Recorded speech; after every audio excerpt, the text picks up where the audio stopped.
Frederick Douglass, but you're not sure who he was. Mr. Toastmaster, fellow Toastmasters, welcome guests. Frederick Douglass was born into slavery in Maryland. He's not sure the exact day of his birth. He believes it was February of 1818, but slaves were very rarely told when they were born. They really did not know how old they were. Growing up, before he was old enough to be a slave, Frederick, who was born Frederick Bailey, his diet consisted mostly of what's called mush, a coarse type of cornmeal. An entire portion would be given to all the free slave children, and they would have to fight one another to get an adequate portion. He never received any bedding. No blanket, no bed, just a cold floor to sleep on. The only clothing he received was a shirt made of linen that went down to his knees. No underwear, no overcoat, even though Maryland is one of the more northern of the slave states, and they have some pretty frigid temperatures. Check the latest temperatures in Washington, D.C. if you don't believe me. Frederick did not get to know his mother very well because it was custom at that time to separate slave children from their mothers.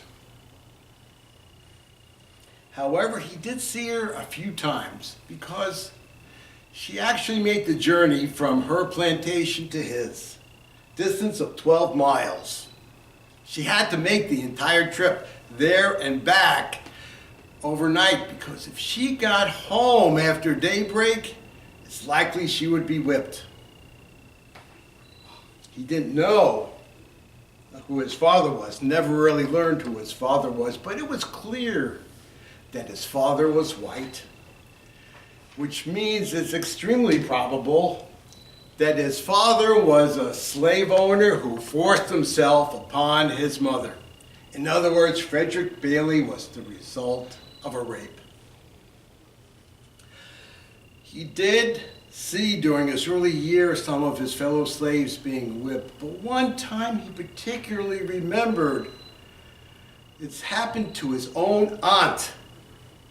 He didn't know exactly what she did, but she was stripped naked, tied up, and beaten repeatedly and severely so that her entire back was red with blood.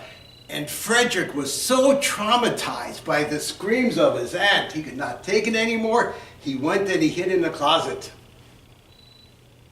But there was some good fortune that came upon him. When he was old enough to become a slave, Frederick was sent to his master's, son-in-law's, brother's place. This person was named Auld. A-U-L-D, and it was in Baltimore. And he says it's fortunate because city slaves had it better than plantation slaves. The reason for this was because slave owners in the cities could not afford to let their non-slave owning neighbors hear the cries of the slaves while they were being whipped. When he first got to Auld's place, Hugh's wife never had owned a slave, was unfamiliar with how it worked. She started to teach young Frederick how to read and write. But as soon as Hugh found out about this, he put a stop to it right away. He told her, not only is it against the law to teach slaves how to read and write, it's dangerous. They have no need for it. They become discontent, unhappy, want to be free. And when he told his wife this, Young Frederick was standing right there. He heard it too. And he wanted to learn how to read more than ever. And even though his mistress wasn't teaching him, he found a way to learn on his own. And Hugh's prediction came true. Frederick Bailey became discontent, unhappy. He wanted to be free. When he was roughly about 14 years old, remember, he never knew exactly how old he was, but he was sent back to the plantation. Hugh sent Frederick back to his brother Thomas Old. And Thomas could see this was an unhappy slave, discontented. So what did Thomas do?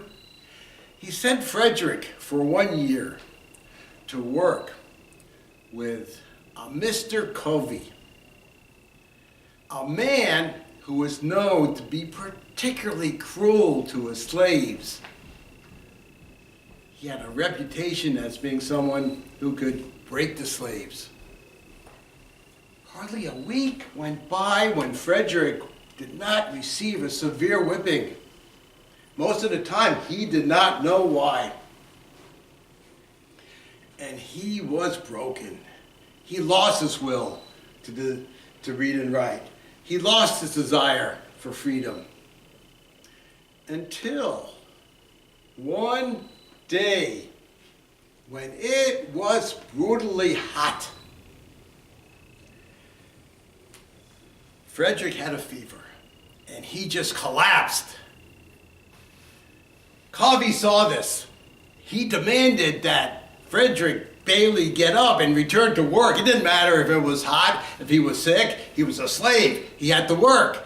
And he kicked him, told Frederick to get up. He tried with all his strength to get up and he could not do it. And he received a brutal beating from Covey.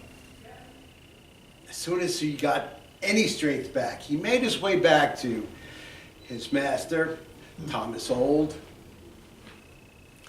Told Thomas that he had been treated in an inhumane manner.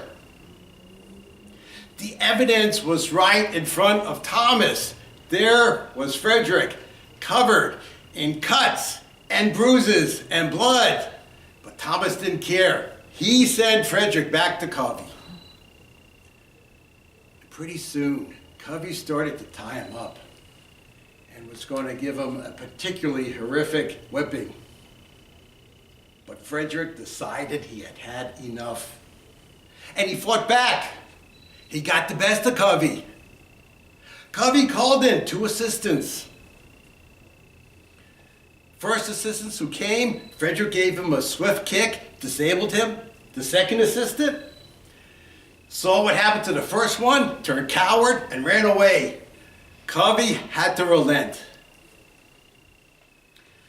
But Frederick was sure that Covey would turn him over to the authorities, where he would be arrested and tortured. Perhaps he'd be mercifully killed. But none of that happened. Frederick Bailey was with Covey for another 6 months, and he was never whipped again. He never knew the exact reason, but he believed it was that Covey had such a reputation as a slave breaker that he would not admit that he had been beaten by a slave. After 6 months, Frederick was returned to Thomas Old. He remained a slave for 4 more years, but he never had to experience the cruel conditions that he had when he lived with Covey. The first 6 months, anyway, that he lived with Covey. Yet he was never content with his lot as a slave. 4 years later, he had learned how to write so well that he forged his own freedom papers. And he moved to this free state of Massachusetts, changed his name to Frederick Douglass. He did this so that the bounty hunters who were looking for runaway slaves could not easily catch him. It was a couple of years later. His freedom was bought. Frederick Douglass became a major voice, both as an orator and as a writer in the abolitionist movement, and continued until the 13th Amendment was passed. And at that time, he continued as an effective voice for the civil rights, not just of his fellow African Americans, but for all minorities and for women. And he remained so until the day that he died in 1895. Mr. Toastmaster.